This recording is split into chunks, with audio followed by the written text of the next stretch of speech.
राधे राधे। हरे कृष्णा। कैसे हो आप सभी लोग? आशा करती हूँ आप सभी परम मंगल में होगे, स्वस्थ होगे, अच्छे होगे।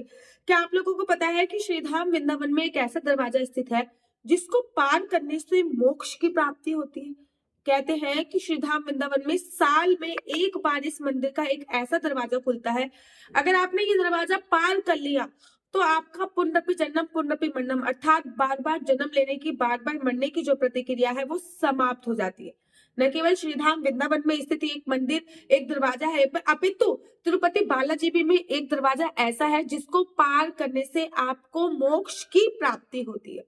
ये दरवाजा बेसिकली वैकुंठ धाम की तरफ आपको लेके जाता है और ये दरवाजा वैकुंठ एकादशी पे खुलता है।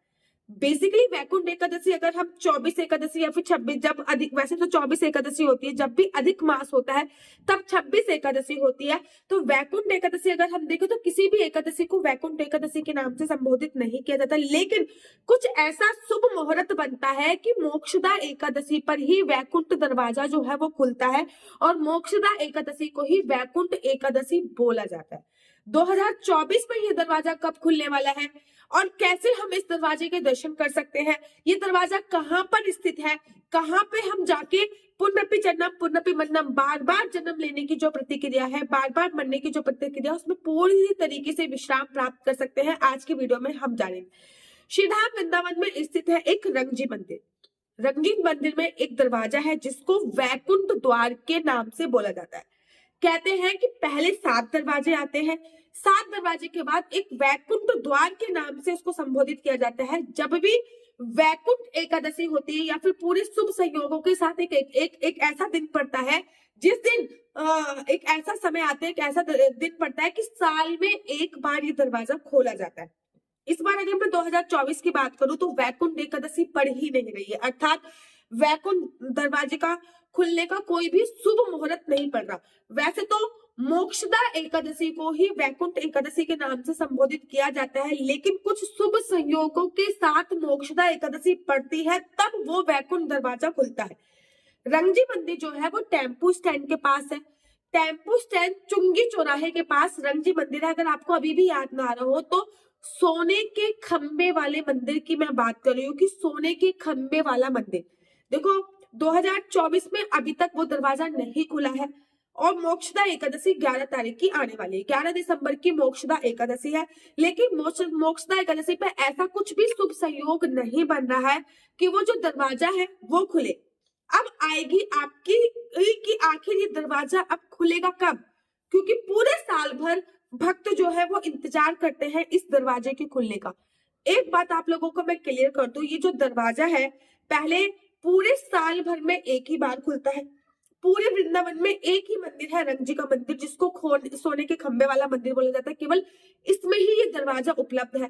पहले आपको 7 दरवाजे पार करने होते हैं, उसके बाद ये दरवाजा आता है, फिर इसको पार करना होता है। ऐसा नहीं कि पूरे दिन ये दरवाजा खुला रहता है, पर्टिकुलर कुछ समय होता है। जैसे कि कहते नहीं है कि पूरे दिन में एक बार माता सरस्वती हमारी जबान पे आके विराजमान होती है, ऐसे ही पूरे साल भर में केवल 45 मिनट का समय होता है जब वो दरवाजा खोला जाता है और भगवान रंगजी की प्रतिमा माँ गोरा के साथ वहां से निकाली जाती है। भगवान रंगजी कौन है? भगवान रंगजी विष्णु भगवान का ही एक स्वरूप माने जाते हैं और कहते हैं विष्णु भगवान जी भगवान रंगजी का ही स्वरूप है। साल में एक बार भगवान रंगजी को वैकुंठ द्वार से निकाला जाता है। पहले 7 दरवाजों से निकाला जाता है, उसके बाद एक वैकुंठ द्वार आता है, उसमें से बाहर निकाला जाता है। और जैसे ही भगवान रंगजी के साथ बहुत सारे भक्तजन उस द्वार को पार कर लेते हैं और पुनरपि जन्म पुनरपि मरणम अर्थात बार बार जन्म लेने की और बार बार मरने की जो प्रतिक्रिया है वो विश्राम हो जाती है। ये कार्य होता कब है? ये जब बहुत शुभ संयोगों के साथ एकादशी आती है और जब बहुत शुभ संयोगों के साथ ये मुहूर्त बन रहा होता है तब ये कार्य किया जाता है। बेसिकली ये जो मुहूर्त बनेगा इस बार 10 जनवरी दिन शुक्रवार 2025। वैसे तो वैकुंठ एकादशी जो है वो इस बार 2025 में 2 बार है, अर्थात रंगजी का मंदिर 2 बार खुलेगा, एक बार जनवरी में खुलेगा, एक बार दिसंबर के आसपास खुलेगा। इस बार 2024 में कोई भी वैकुंठ एकादशी नहीं है जिसमें रंगजी का मंदिर खुले। वैसे तो मोक्षदा एकादशी को ही वैकुंठ एकादशी के नाम से संबोधित किया जाता है, लेकिन इस बार मोक्षदा एकादशी पे ऐसे कोई भी शुभ संयोग नहीं बन रहे हैं जिसमें ये वैकुंठ द्वार खुले। मैं यहाँ पे सामने आपको फोटो भी लगा दूंगी कि वैकुंठ द्वार खुलने का सही समय क्या है, वैकुंठ द्वार कितने तारीख को खुलेगा, क्योंकि वैकुंठ द्वार के सामने रंगजी मंदिर में बहुत बड़ा एक बोर्ड लगा हुआ है। जब मैं वहां पे गई तो वो उस बोर्ड की मैं फोटो खींच के लेके आ गई कि 10 तारीख दिन है शुक्रवार, आप लोग भी सादर आमंत्रित है। श्रीधाम वृंदावन में स्थित वैकुंठ द्वार का दरवाजा जो है वो खुलने वाला है, जिसको पार करने से पुनरपि जन्म पुनरपि मरना, मतलब बार बार जन्म लेने की, बार बार मरने की जो प्रतिक्रिया है वो समाप्त हो जाती है। कहते हैं सुबह सुबह ब्रह्म मुहूर्त में 4 बजे से लेकर 4:45 तक का वो समय होता है जब ये वैकुंठ दरवाजा खुलता है। लोग यहाँ पे दोपहर को 2 बजे से भी लाइन में लगते हैं, लोग दोपहर को 2 बजे से लाइन में लगते हैं और इंतजार करते हैं भगवान रंग जी के उठने का। सुबह सुबह रंग जी के मंदिर में सबसे पहले एक गैया आती है और जब वो गैया मूत्र विसर्जन करती है उसके बाद वहां की पूजा अर्चना वंदना प्रारंभ होती है। जब वहां पे गाय मूत्र विसर्जन कर देती है उसके बाद फिर भगवान रंग जी को उठाया जाता है, माँ गौरा को उठाया जाता है। भगवान रंग जी विष्णु भगवान का ही स्वरूप है। फिर उनको पंचामृत से स्नान कराया जाता है और उनको सोने की पालकी में बिठाया जाता है। साल में एक बार ही ये होता है, उनको सोने की पालकी में बिठाया जाता है और पहले एक दरवाजा पार करते हैं, फिर दूसरा दरवाजा पार करते हैं, फिर तीसरा दरवाजा पार करते हैं। ऐसे करके पूरे 6 दरवाजे पार करने के बाद एक दरवाजा आता है जिसको वैकुंठ द्वार के नाम से संबोधित किया जाता है, वो दरवाजा पार करते हैं। जब पहले दरवाजा पार करते हैं, आगे आगे भगवान रंग जी चल रहे होते हैं, पीछे पीछे उनके बहुत सारे सेवक चल रहे होते हैं और बहुत सारे भक्तगण चल रहे होते हैं। ये जो 45 मिनट का समय होता है ना, ये बहुत चमत्कारी समय होता है और इस समय पे आप पुनरपि जन्म पुनरपि मरणम, अर्थात बार बार जन्म लेने की और बार बार मरने की जो प्रतिक्रिया है उसको पूरी तरीके से विश्राम कर सकते हैं। कुछ नहीं करना, आपको 10 जनवरी से पहले श्रीधाम वृंदावन में आना है। 9 जनवरी को ही आ जाइए। 10 जनवरी को सुबह सुबह स्नान वगैरह करके रंगजी मंदिर में पहुंच जाइए और इंतजार कीजिए कि रंगजी भगवान कब पालकी में विराजमान होंगे।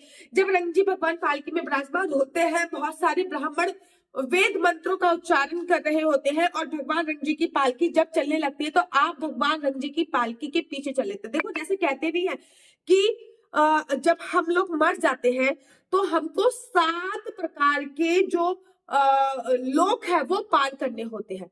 ठीक इसी प्रकार से यहाँ पे भी जो साउथ इंडियन की तर्ज पे ये मंदिर बना हुआ है, ये 7 प्रकार के द्वार आपको पार करने होते हैं। 7वां द्वार वैकुंठ द्वार होता है। भगवान के साथ साथ ये वही वाला कॉन्सेप्ट है, जब भगवान राम मृत्यु लोक पे अपना कार्य विश्राम कर कर गए थे तो उन्होंने यहाँ पर सारे के सारे जितने भी उनके भक्त थे सबको साथ ले गए थे। ठीक इसी प्रकार से रंगजी मंदिर में जब रंगजी भगवान जा रहे होते हैं वैकुंठ धाम से निकल के, वैकुंठ द्वार से निकल के, तो उनके साथ जितने भी भक्त होते हैं वो सभी पार कर लेते हैं। ये मौका हाथ से छूटना नहीं चाहिए। मैं यहाँ पे लगा देती हूँ, 10 जनवरी दिन है शुक्रवार, इस दिन वैकुंठ द्वार खुलेगा। आप सभी लोग सादर आमंत्रित है। मोक्षदा एकादशी पे वैकुंठ द्वार नहीं खुलने वाला है। मोक्षदा एकादशी 11 दिसंबर की बनाई जा रही है, लेकिन इस दिन वैकुंठ द्वार नहीं खुलेगा। वैकुंठ द्वार जो खुलेगा वो 10 जनवरी को ही खुलेगा। मेरा नंबर है 492-202565। आपका बच्चा जॉब करेगा या बिजनेस करेगा? बिजनेस करेगा तो किस फील्ड में बिजनेस करेगा? जॉब करेगा तो किस फील्ड में जॉब करेगा? आपका लक्की नंबर, लक्की कलर क्या है? ये सभी जानकारी आप मेरे से आपका बच्चा जॉब करेगा या बिजनेस करेगा? बिजनेस करेगा तो किस फील्ड में बिजनेस करेगा? जॉब करेगा तो किस फील्ड में जॉब करेगा? संतान प्राप्ति का क्या योग है आपकी कुंडली के अनुसार? और साथ ही के साथ आप ये भी जान सकते हैं कि आपकी शादी का क्या योग बन रहा है। याद रखिए, कुंडली दिखाना बिल्कुल भी फ्री नहीं है। इस नंबर पे केवल और केवल मुझसे कुंडली दिखाने के लिए संपर्क कीजिए। ये नंबर किसी भी प्रकार से कोई क्वेश्चन आंसर पूछने के लिए फोन मत कीजिए। आशा करती हूँ कि आपको मेरी वीडियो अच्छी लगती होगी। अगर आपको मेरी वीडियो अच्छी लगती है तो आप अपने यूट्यूब चैनल हरी बोल को लाइक शेयर सब्सक्राइब करना बिल्कुल भी मत भूलिए। कुंडली दिखाना बिल्कुल भी फ्री नहीं है, उसके थोड़े से चार्जेस हैं। कृपया इस नंबर पे क्वेश्चन आंसर पूछने के लिए फोन मत कीजिए, क्योंकि जब आप क्वेश्चन आंसर पूछने के लिए फोन करते हैं तो मेरे को बड़ा कठोर वचन बोलना होता है, क्योंकि एवरीडे कम से कम 25-30 फोन आ जाते हैं और मेरे पर्सनल काम में बाधा उत्पन्न होती है। तब तक के लिए मुझे दीजिए इजाजत। राधे राधे, हरे कृष्णा, हरि